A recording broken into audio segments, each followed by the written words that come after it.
माजी विरोधी पक्षनेते अंबादास दानवेंना फोनवरून धमकी आलेली आहे। मध्यरात्री 2 वाजता फोनवरून धमकी दिल्याचं समोर आलेलं आहे। अंबादास दानवेंना फोनवरून जीवे मारण्याची धमकी देण्यात आली। दानवेंना धमकी प्रकरणात छत्रपती संभाजीनगरच्या क्रांती चौक पोलिसांमध्ये गुन्हा दाखल करण्यात आलाय।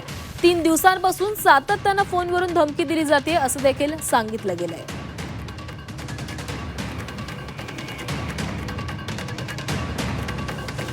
अंबादास दानवेंना फोनवरून धमकी आलेली आहे। मध्यरात्री 2 वाजता धमकीचा फोन आलेला होता। संभाजीनगरच्या क्रांती चौक पोलिसांमध्ये या विरोधात गुन्हा दाखल करण्यात आलेला आहे।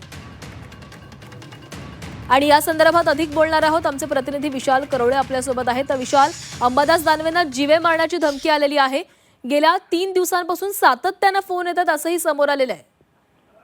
जीवे मारण्याची ही त्यांना धमकी आलेली आहे। प्रसंगी कापून टाकू अशा पद्धतीचं त्यांना सातत्यानं धमक्या येत आहे। गेली 2-3 दिवस हा सगळा प्रकार सुरू आहे। अंबादास दानवेंनी या संदर्भात पोलिसांना एक निवेदन दिलं होतं। याबाबत एक तक्रार केली होती। त्यानुसार क्रांती चौक पोलीस ठाण्यात आता तक्रार दाखल करण्यात आलेली आहे आणि या संपूर्ण प्रकरणाची चौकशी सुरू आहे। अंबादास दानवे यांच्या दाव्यानुसार त्यांच्याकडे या भोग्याबाबतची ऑडिओ रेकॉर्डिंग सुद्धा आहे आणि त्या ऑडिओ रेकॉर्डिंग सुद्धा पोलिसांना देण्यात येणार आहे। मात्र अंबादास दानवे यांना धमकी नक्की कशामुळे आली, नक्की काय कारण होतं, कुठल्या वादातनं धमकी आली, कुठल्या राजकीय कार्यकर्त्यांनी धमकी दिली का, याबाबत थोड्याच वेळात अंबादास दानवे खुलासा करणार आहे। मात्र तुर्तास त्यांना जी धमकी सुरू आहे याबाबत पोलिसांनी गुन्हा दाखल केलेला आहे। जी नक्कीच धन्यवाद विशाल दिलेल्या सविस्तर माहितीसाठी।